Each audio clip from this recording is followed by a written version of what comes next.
को सब्सक्राइब करें और बेल आइकन दबाएं। तो भाई लोग कैसन बड़ा है आप लोग उम्मीद करता नहीं बढ़िया होगा और ना होवे तो आज हो जीबा। अब देखा तू गोरा हमारी ताले में और ताले में ताल होला भैया सड़क पे इंस्टाग्राम में बजाना तू नैका नैका माल होला। अब हंसी ना आई तो लोग के अभी तो कैमरा नहीं अभी तो फिल्म नहीं छोड़ा यार पहले लवंडिया का मुजरा देखते हैं यार। नया नया ड्राइवर अब सुल्ला अगर ये बहनी के नया बड़े ड्राइवर सैया नया नया ड्राइवर हरन में धई धई दावत हरन में धई धई दावत हरन बार बार दावत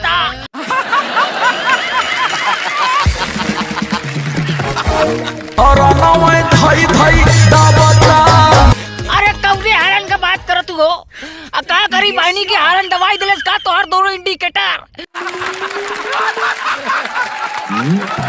अब भैया गाना चालू कर तोर दोनों इंडिकेटर तो हर दोनों इंडिकेटर तोर दोनों इंडिकेटर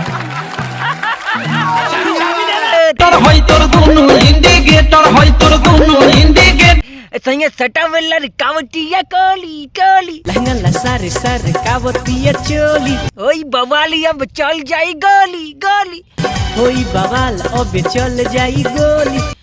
अरे तोरी बहनी के तू लोग भोजपुरी के भोजपुरिया बना देबा और इंस्टाग्राम के इंस्टाग्राम बलिया नहीं मैच ना कही बाबा।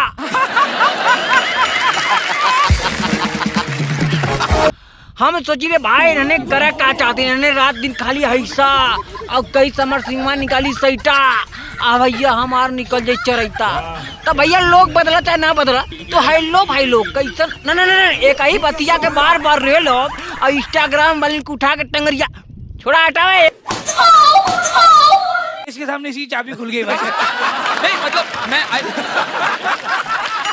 यार पहले हेनहू के देखला था पे बैठा तारू ये भौजी आय हाय हाय बारे भौजाई तोहार दोनों गोदाम एकदम उड़न तरी बहन के सैया मिलल पर धनवा यही से पिया मिलल पर धनवा यही से ऐठ तारू ये भौजी ऐठ तारू ये भौजी का हो भौजी हमारे भैया प्रधान का बन गए तोहार जुबनवा एकदम लहरे लगे तू एकदम ऐठ के चलू एकदम गाड़ी न ये सब होने वाला है इससे पहले।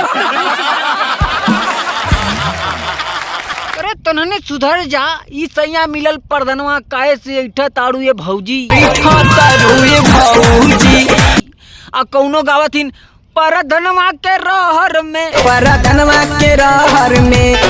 ओ चोरवा टांग लगायल दीदिया चोरवा टांग लगायल दीदिया मैं गाँव के ना दिया हमके गाँव के नहर में तो नने बदला चाहे लौड़ी लगे जा लेकिन बाबा दीपक बनाती ठान ले जब तक बेटा हम तुम लोग के रेलेंगे नहीं ना तब तक हम किसी को छोड़ेंगे नहीं। This is the best! और दिखाइए नहीं अब भैया हमारा नाम है दीपक बनारसी हम रैली ले कम और ठेली ला ज्यादा और तनी हेनहू को देख ला तो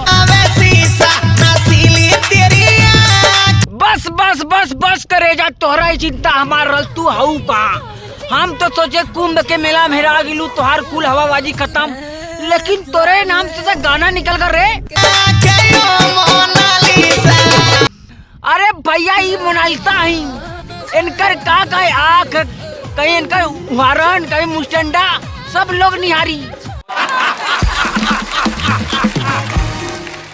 और दिखाइए लेकिन बाबा हमरे कौनो ना ध्यान दिए कि दीपक बनारसी पे कौनो ध्यान दे दी कौनो तड़कता भड़कता हो जा चुरा यार तरी देख लेता देख वहाँ सड़वाई लोग तो जूता चुराई हैं हम उनका जूतिया चुराएंगे जिया रे बेटा जिया।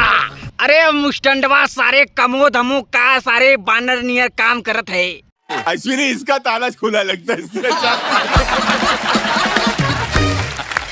तोरे लास्ट तरम तो हो नहीं कुल घोर के पी गलुए सोचा ले दीपक बनारसी हमें देखा तो कुछ मुजराबाजी करे लेकिन ता सारे मुस्टंडा ही जड़ा हम तोरे बारे में का बोली।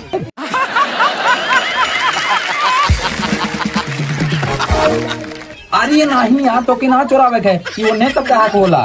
हाँ तो के देख के मन कर तोरी मुँह पे उल्टी कही दी, हाक दी, पाट दी, लेकिन बाबा का करी, कुछ भी कर दी, कुल कमे रही। तो छोड़ा हटाओ भैया, अगला वीडियो खतरनाक रही। दीपक बनारसी आप लोगों का ऐसे ही इंटरटेनमेंट कराता रही। अरे यार सब्सक्राइब तो कला कम से कम। हाँ भाई बात।